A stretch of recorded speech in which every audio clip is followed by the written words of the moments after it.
આજે નવરાત્રિનું પ્રથમ નોરતું છે, એટલે કે મા દુર્ગાનું પ્રથમ સ્વરૂપ શૈલપુત્રી. તો આપણે આજે શૈલપુત્રી વિશે જાણીશું. આસો નવરાત્રિના પ્રથમ દિવસે માતા શૈલપુત્રીની પૂજા કરવામાં આવે છે.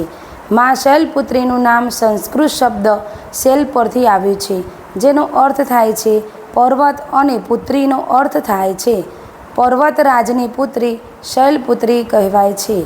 માતા શૈલપુત્રીને દેવી પાર્વતી અને માતા હેમાવતી તરીકે ઓળખવામાં આવે છે. દેવી શૈલપુત્રીને હેમાવતી, સતી ભવાની અથવા હિમાલયના શાસક તરીકે પણ ઓળખવામાં આવે છે.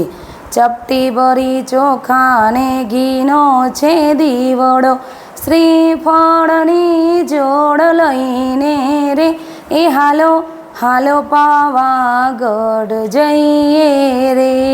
સામેની પોળથી કુંભારી આવે, ગરબાની જોડ લઈને રે, એ હાલો હાલો પાવાગઢ જઈએ રે.